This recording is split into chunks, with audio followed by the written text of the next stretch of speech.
Hey, Frank Ahearn, privacy expert and blackmail strategist. I'm going to talk about like some blackmailing myths and maybe some things you really need to know, once you're faced with, a blackmail situation. And there's two key things that victims want to know. Number one is, do blackmailers expose? And I spoke about this many times. It really comes down to who your blackmailer is. In most cases of blackmailers don't typically expose. The problem is you don't know which which blackmail you're dealing with.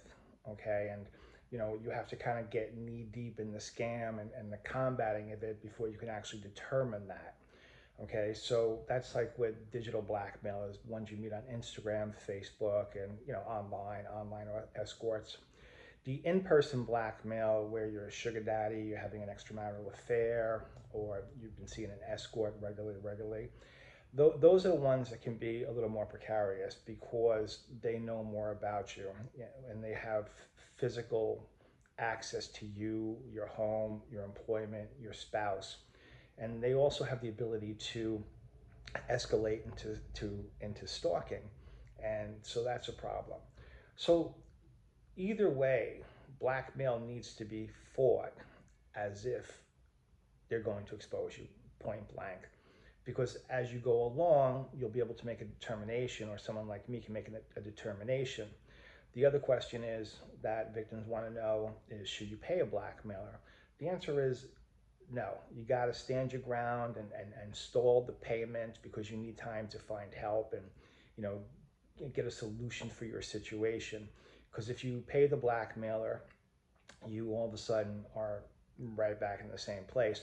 So don't take that as you tell the blackmailer, no, you're not paying.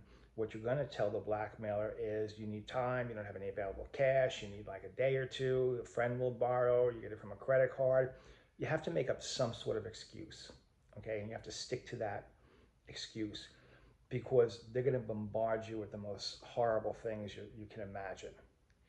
And so what happens is, okay, if you stall them and you successfully push them off for a day or two, it does give you the opportunity to clear your head. You can think better. You're not under, this continuous bombardment of destruction. So that doesn't mean block them either, because if you block them, it's a problem. So when you're combating blackmail, you have to be cool and be strong. I mean, that's the bottom line. You can't let your fears get to you.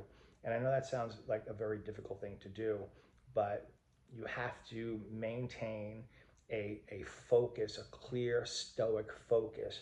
Because if you contact blackmail professionals, you have to be careful. Some of them will just sell you doom and gloom. Your life is going to be destroyed. They're going to contact your wife, your job. They're going to do this, this, and this, unless you hire us. And you can't find help that way. And nobody should ever sell a service based on doom and gloom. That's the bottom line. That's what lawyers do. You better pay us this gigantic fee or your life is going to be disastrous. So when you approach a blackmail professional, you want to know how they can help. How can they prevent the exposure? How can they get rid of the blackmailer? How do they stop them from the blackmailer from contacting your spouse or your job? I mean, ask the intelligent questions, because if you go in blindly, you're probably not going to get what you think you're hoping for. So, one, okay, not all blackmail is exposed. Two, don't pay the initial payment. You need to stall for time. Three, when you contact a blackmail professional, know what you're getting and don't buy the doom and gloom. It should be about a positive way of getting you out of the blackmail. My name is Frank Ahearn. If you need help, I can get you out of the blackmail. I pose as you, take over, and I deal with the blackmailer. So be safe and be wise.